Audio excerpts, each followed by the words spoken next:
It's a video. Hope you're having a great day. We are going to VOD review another player today, and this will be this Genji. VOD review Gold Genji Dorado, replay code. Battletech Recuro Hero Genji, Gold 1 peak. Yeah, don't write your peak. Really, don't take your own rank so serious. Like if you learn, you will climb 500 anyway, so it's like, yeah. Just the rank of the game this was played at is the only requirement. Like your personal peak really doesn't matter too much. I'm hoping to see both what I did and didn't do well here with a second pair of eyes to help me see what I don't notice, sorry. Old cooldown tracking could always use some work, of course. How should I better use my blade, timing, positioning, help teammates who are in trouble, out of position, stabilizing a lost teamfight, balance peeling and flanking enemy backline? How should I better set up pre-fight? Honestly, this is a bunch of words and they are kind of empty. Because this just shows that this player, of course, has already some ideas about these things, so these are terms the player knows. But in VOD reviewing, usually the best thing to do is pointing out things he does not know. So by listing things you already know, it's like, yeah, okay, but we will point out what you don't know anyway, so it really doesn't do much. And because if you already know, okay, that you should track ultimate cooldowns better, then it wouldn't be helpful to write in the commentary track this is better, because you already know that. Okay, Genji win rate consistent, okay, 58%, yes, but if you only play Genji in winning rounds, then yeah, okay. I mean, like, the statement as before, you're gold. Or don't know what the rank this game was, I expect it's gold, so it's really, win rate doesn't matter too much. I've been trying to focus on one hero more instead of spreading myself so thin. This is good for training, yes, and Genji is one of the top 3 win rate wise. Again, don't look so much at win rate, watch which character you want to play. You can climb to masters on every character, it really doesn't matter, just train whatever is fun for you.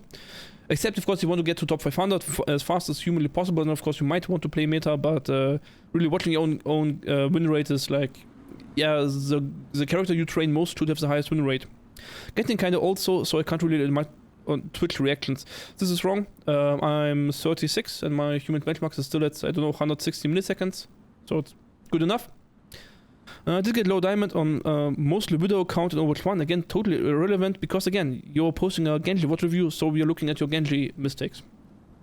It doesn't matter to which rank you ever climbed on whatever account, like you wouldn't post your Apex Legends things here. Oh, I was diamond in League of Legends. Yeah, congratulations, but we are reviewing a Genji.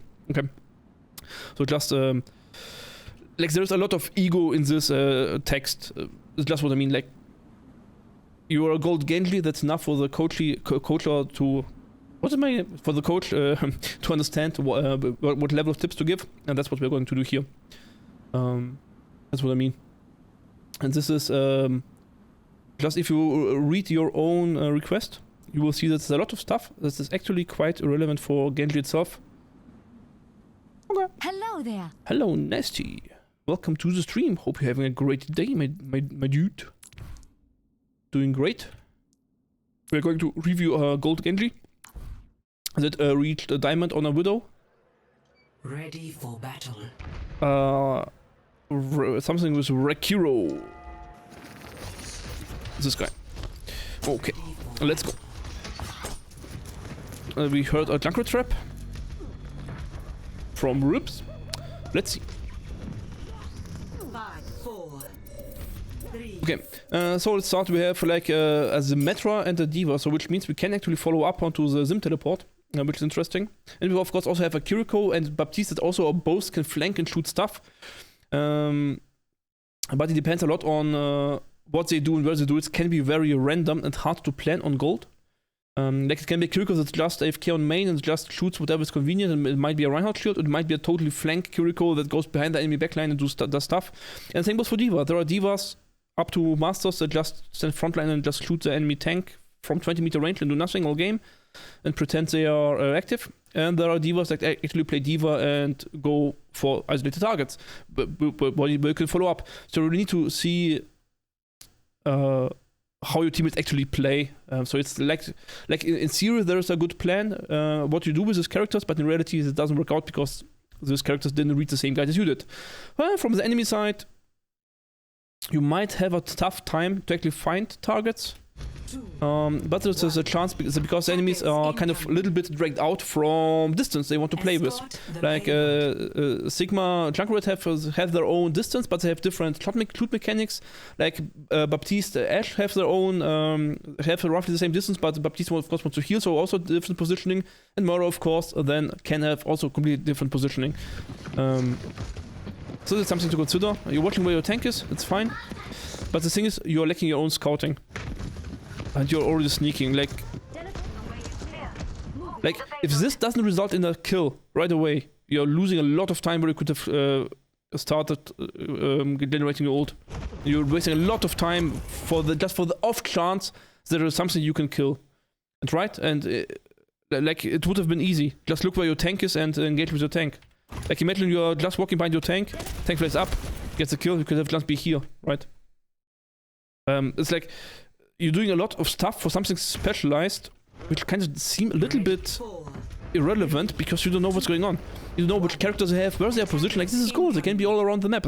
There could be a Cassidy standing in this cactus and, you know the Sombra Cassidy voice line, maybe, I don't know. You don't know. You decided you sneak up behind here to here without even looking once what your team is doing, what the enemies are doing, where anyone is standing. Information first, act on information later. There is this OW cycle defined in American military slang. It's like OODA, like observe, orient, decide, act, and then you repeat. And the cycle is kind of, it was described by Skyline Overwatch. Like, he's not active anymore, but he was like 3 years ago, like Grandmaster Overwatch content creator a few years ago. And it's like, observe.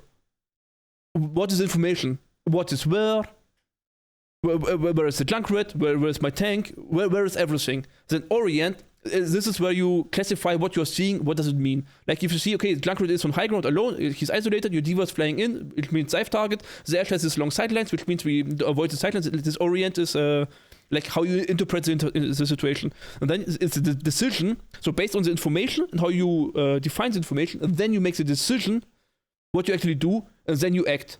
But you kind of switch to decision and acting right away before knowing anything. The thing why this OW cycle is so interesting because you can also use it to understand what is Sigma doing. Well, what is he observing? Well, he sees a D.Va flying up and then to this high ground. How does he orient it? Well, he thinks, oh, D.Va is isolated, I can stone her and maybe throw shield to save my Junkrat. And that's his decision, that's his acting. So like, then you knew what Sigma would be doing based on what he sees from his D.Va. That's how you can also understand what others are thinking. But you say, I don't know anything, I have not seen a single enemy, well, I hear a Junkrat, I hear a Moira orb, but you know nothing, Jon Snow. And you're already acting, okay? This is why I'm criticizing this so harshly, is because even if it would work, it's just pure chance. It's like a tower rush in a strategy game, like it's a cheese. It depends more if there's a, like, lucky that if you win or not, but the defense is done. Like, you see how many kills went down before even in a position to even see an enemy, but you still don't see an enemy. And half the cooldowns are already used. You're still not acting. There's an isolated Baptiste next to you. And then you take shots. Like, all the sneaky action does to take shots here. Like, I am here. Like, how do I formulate it? Try to be less smart without information. You need information to be smart about what you know, and then you need information to outplay the enemies. You're kind of trying to blind outplay them, and this just doesn't work. Like, it kind of can work on random, but this is just purely random, okay? And honestly, you wasted just a lot of time where you could have charged your ult and stuff, and you would have been here the same. With the same cooldowns, the same healths. I cherish every victory. Yeah, you killed an Ashe in 1-on-1, okay. I mean, why are you sneaking? They know you're here. I mean, if you're on a level where they don't know because they have not object permanence, they know the babies, if they close their eyes, they forget what things exist, well, then they wouldn't know. But I guess you're playing against adults and they know where you are. It seems out of pride, Kiriko is taking damage. You're not doing anything. Like, just walking into spawn and killing Ashe again would actually be better than what you're doing right now because you're not doing anything. You could have had 50% ult charge by now. And also your pressure from just standing here and just shooting them. Like, just shoot the Junkrat from here. He cannot shoot back. He has wrong range. Wrong range. Like, just shoot him. This will remove all pressure from your front line. But instead you're AFK. And your front line takes damage from Sigma, from Junkrat, from everything, while you do nothing. Don't charge ult. Don't do anything.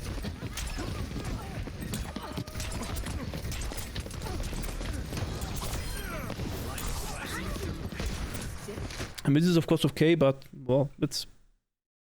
The enemies shouldn't have given you this kill anyway, so it's kind of illegal. So even the kills that you get are kind of... You will not get if you climb it just a little bit higher. The Baptiste would not just drop there and stay low and everything. And... Okay, you are in much range, be careful. Okay, you are careful. Also, this should have been a dash, it should have been dead again. And you dash anyway, okay, so they've dashed for no reason. So what's concerning for me is that your retreat wasn't planned. So right here, you decide to go in with a low HP, so you need to have a good plan what to do. And your plan should have been, I go here behind cover, so that these guys do not shoot me because I look only there. Then you deflect into them, maybe they shoot you, and then you dash through directly to here. That should have been your plan. But instead, you kind of should have died. So if you look at this, so this Sigma should have killed you with the stone. You see this? You should have been dead. So your play was illegal. So watching this is really... how do we say it? I mean, yeah, you get value, but imagine this edge would be a Cassidy and would be a little bit closer to her team, and then you don't get any value anymore. That's what I mean. It's kind of based on how poor the enemies perform. But you want a value that is consistent to your own skills. And not inconsistent because enemies can perform well, they can perform bad or poorly, and if it would be a main instead of an edge, what do you do then?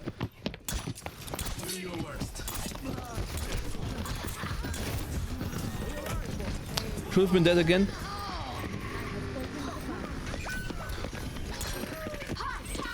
And additionally you have a lot of downtime. So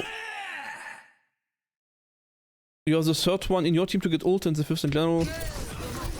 With a character with such a strong ult. And you could have gotten to a lot faster. Okay. We observe one more fight. And I think then we will define how I think you should, what you should train.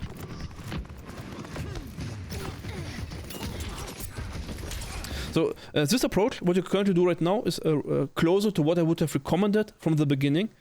The only difference is I would have recommended that you go to this off angle. So timing and rough forward position is okay. So forward position, I mean you are behind your diva, that's good. But I would have at least checked if you can walk through here and see an enemy from here. Then go to here to this window, shoot from here, or go left side and shoot from here. You see same distance as your diva to the enemies, so the enemies do not overrun you for free. But that's the slight off angle, so you do not shoot Sigma's shield, Sigma's sack, but it shoots something where you can actually get ult charge.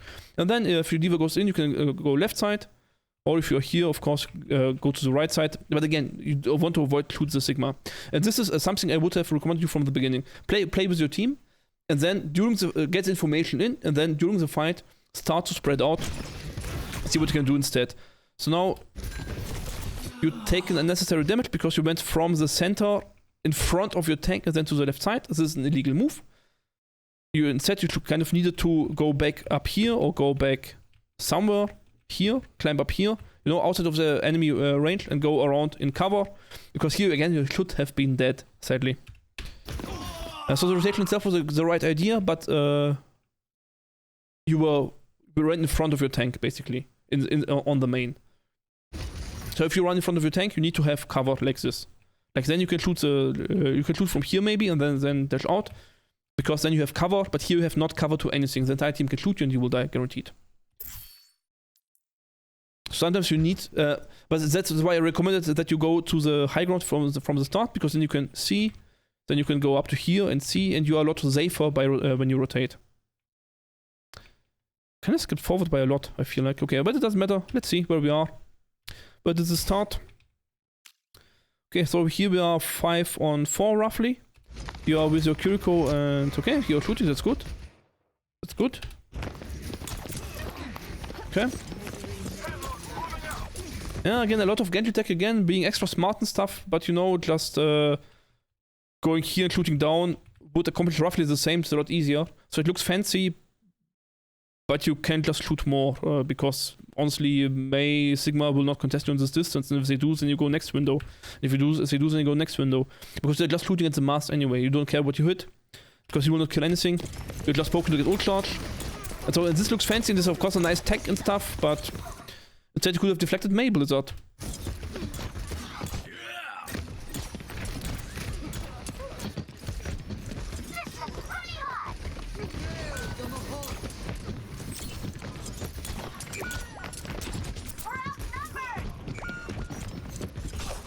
Okay.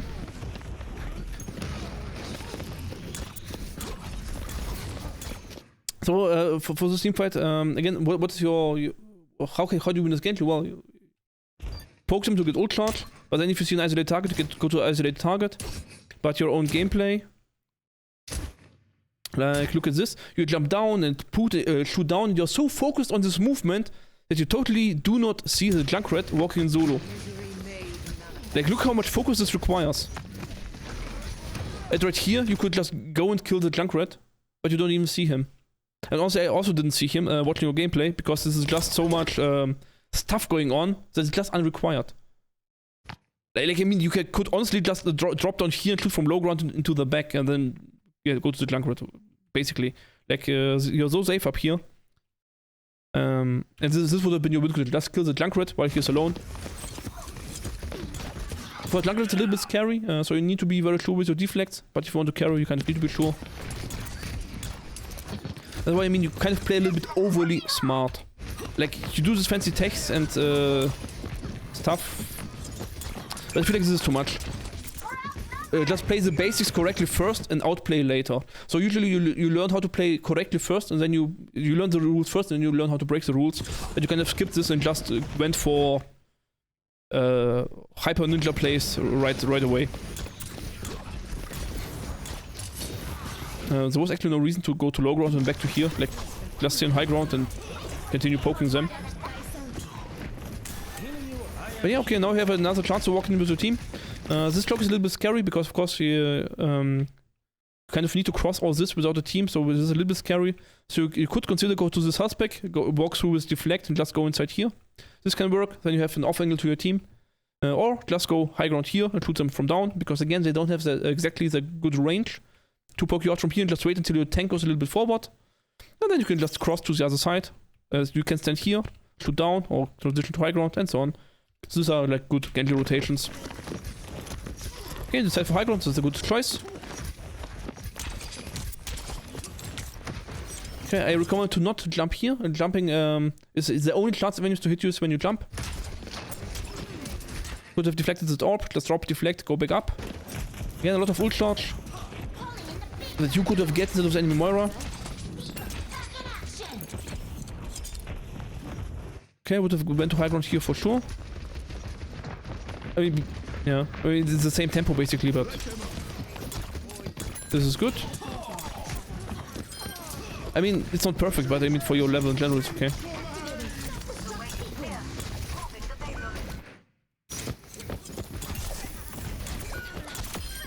Okay. But your team is dead, so let's go to the enemy spawn and spawn camp them and kill something isolated. Because you will not, because you have the ult now, you don't need to do anything here yet.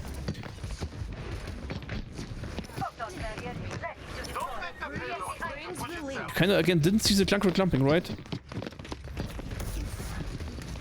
Like again, what are you doing here right now? What is your win condition? If it's just wait for your team to arrive so that you can blade them, well then go back here or here and go completely safe. Check where your team is and then go back to where you attack.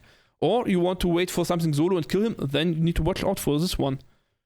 But you kind of do neither. You kind of just stand here and risk dying.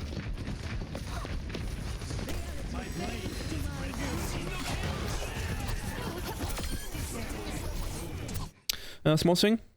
Your ultimate resets your dash. So dash first, ult, dash again. Usually. Like in this case, I understand why you didn't do it, because you are behind the shield, but you're crossing the shield anyway. So if you would stay on this side to slash the Jankret through here, to be safe, this would be fine. But the dash makes you kinda hard to hit at this level, and gives you free damage basically. Because you could dash through both.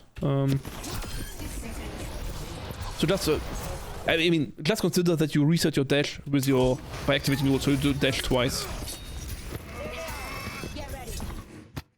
Not sure why you're walking back.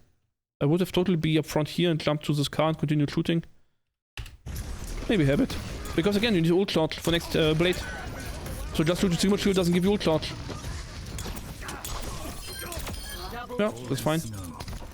Okay, I would totally go to here and shoot them from here. But again, personal choice. I like to poke them as early as I can. But you will risk dying. So of course, staying safe is also a correct choice. But learning to not throw while doing such things is also valuable lessons. That's their decision. To risk dying and learn something that, oh, I needed to use cover better, get out earlier, like really do the minimum.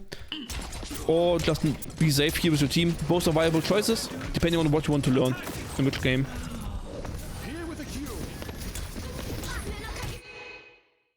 Feels a bit necessary to bind your Baptiste like this, like you could have just taken the Mega and walked through here, instead of just standing there, taking the Moira rope for no reason. But okay. And with this like here again, you're kind of so far back. Like I would have really liked if you would be up here or up here at this situation. Kinda down here is really not your position as Genji.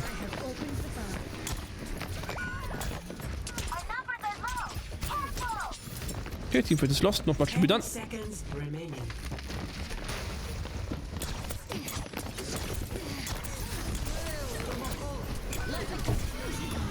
And this is the first fight. So to summarize, you have a lot of downtime because you try to be extra smart. And this is kinda unnecessary. So to go from the beginning. I think we will start even Epic Pen.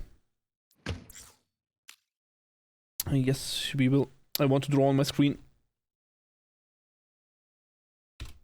Give me a second. I need to start up. I'm poorly prepared. I'm very sorry. That's something I will watch review myself for, that I need to prepare my tools better next time.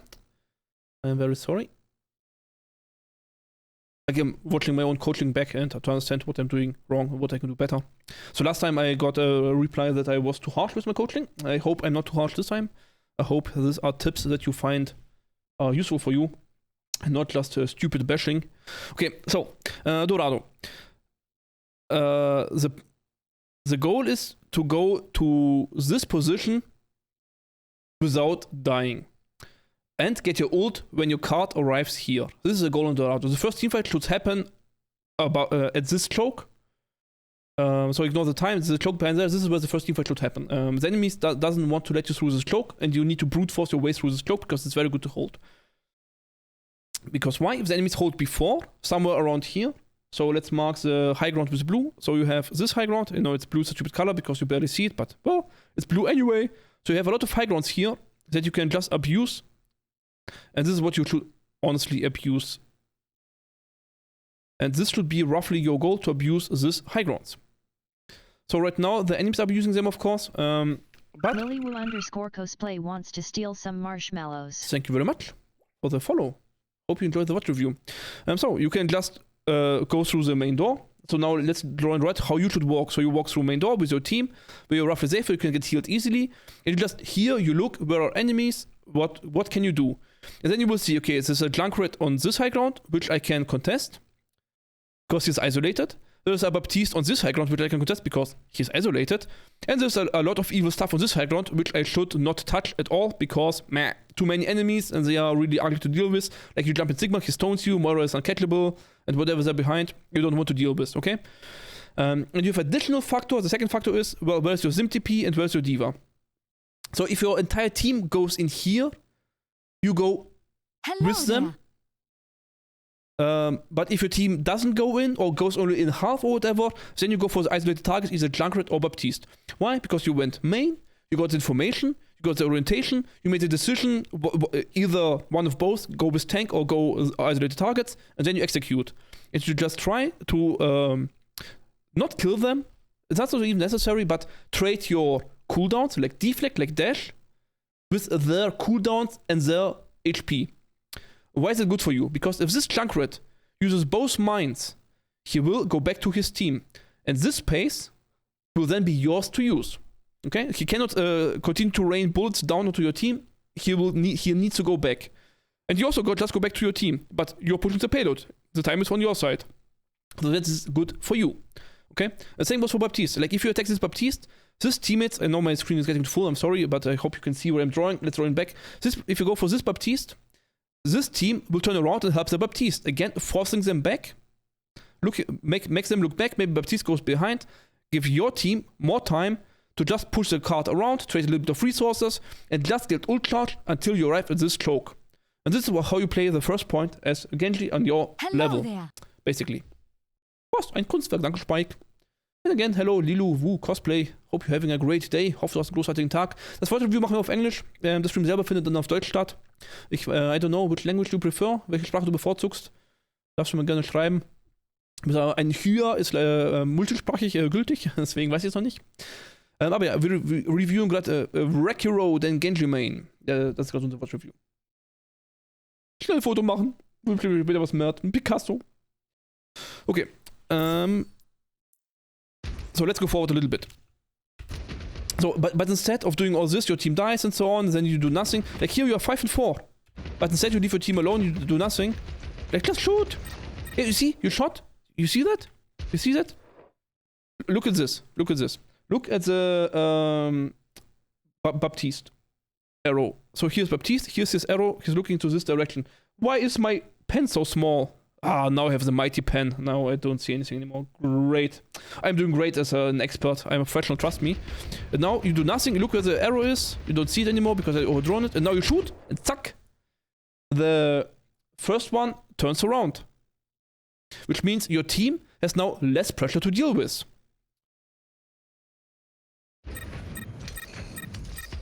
Now, you shot once and you see what happened. Baptiste dropped to the low ground. He is not on high ground anymore. Baptiste, high ground is a power position, right? He has easy time to heal, easy time to shoot your entire team, can shoot above shields, is hard to reach, power position, but now he needed to drop worst position. You're shooting instantly, without hitting even much, gave you instantly advantage. Another question for after the watch review. Genjis are difficult to heal as an Ana main. How can Anas and Genjis work together effectively? Yeah, I will answer this in a second. So, the typical thing is both need to compromise a little bit. This is a short answer.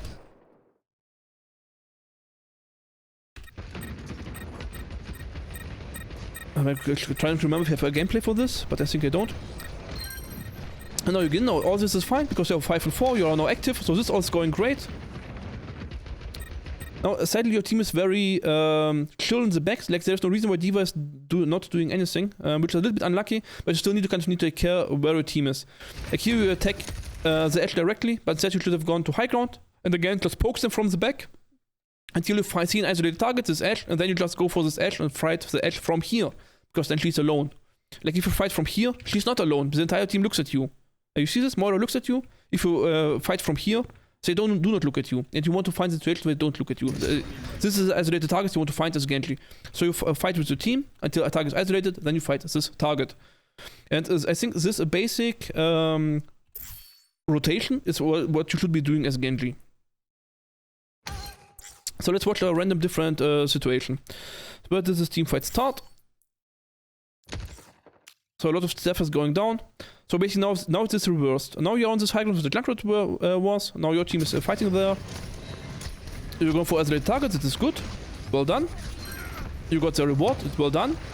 You should have been dead because you didn't you didn't run away from the Sigma Stone.